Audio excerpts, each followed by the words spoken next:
Кніга прарока Эзекіэля, раздзел 43. І павёў ён мяне да брамы, накіраванай на ўсход. І вось, слава Бога Ізраэля прыходзіла з усходу, і голас яго быццам гук многіх водаў. І зямля свяцілася ад яго велічы. І ўбачыў я бачанне, роўнае таму, якое бачыў я тады, калі прыйшоў, каб знішчыць горад.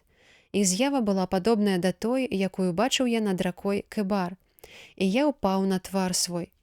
І веліч Господа ўвайшла ў святыню праз браму, што была накіраваная на ўсход. І падняў мяне дух і занёс мяне на ўнутраны панадворак. І вось дом быў поўны славы Господа. І пачуў я, як нехта гаварыў да мяне з боку святыні, а тым часам той чалавек стаяў яшчэ пры мне.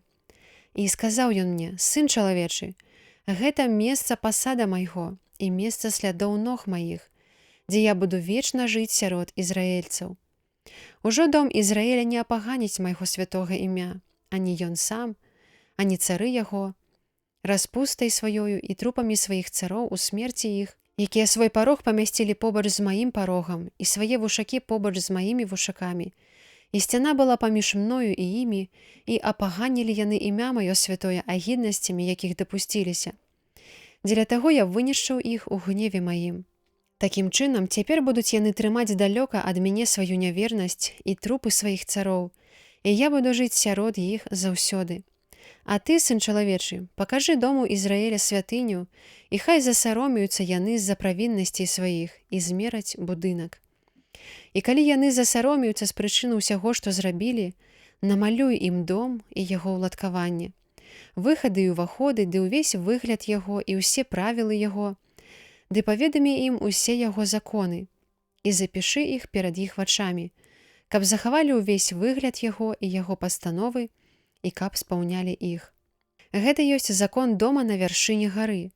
Увесь абшар вакол яго – гэта святое з святых. Такім чынам, гэта закон дома. А вось такія памеры ахвярніка ў локцях, лічачы локаць па адным локці і адной далоні.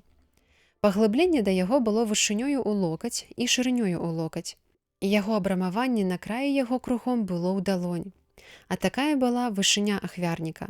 Ад паглыблення ў зямлі аж да ніжняга выступа 2 локці і шырыня 1 локаць. І ад меншага выступа аж да большага выступа 4 локці і шырыня 1 локаць. А вогнішча на ахвяры было на 4 локці, і з вогнішча тырчалі ўніз 4 рогі.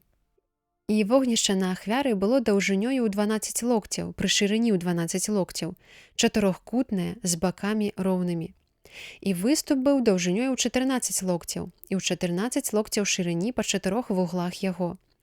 І абрамаванне кругом яго было на палову локця, і паглыбленне для яго 1 локаць кругом. А прыступкі яго былі скіраваныя на ўсход.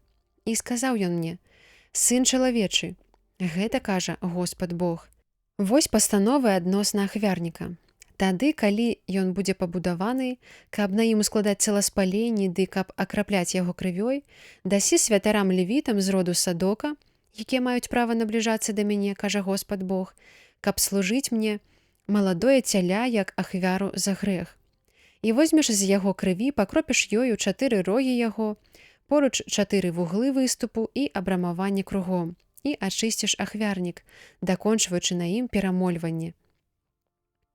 І возьмеш цяля, якое будзе ахвяравана за грэх, і спаліш яго на прызначаным месцы дома па-за свяцілішчам. А на другі дзень ахвяруеш казла з казінага статка без заганы, як ахвяру за грэх. І ачысцяць ахвярнік так, як ачысцілі пры ахвяраванні маладога цяляці. І калі скончыш яго ачышчэнне, ахвяруеш маладое цяля са статка без заганы, а таксама барана са статка без заганы, і ахвяруеш іх перад абліччам Господа, а святары кінуць на іх соль і ахвяруюць іх Господу як ахвяру целаспалення. 7 дзён штодзень будуць ахвяроўваць казла як ахвяру за грэх. І ахвяруеш цяля маладое са статка і барана са статка жывёлу без заганы. 7 дзён хай перамаленнем ачышчаюць ахвярнік ад грахоў, і хай ачышчаюць яго і асвячаюць яго. А па тых днях, 8-га дня і пазней, святары будуць ускладаць на ахвярніку вашы ахвяры целаспалення і мірныя ахвяры, і я буду для вас спагадны, кажа Господ Бог.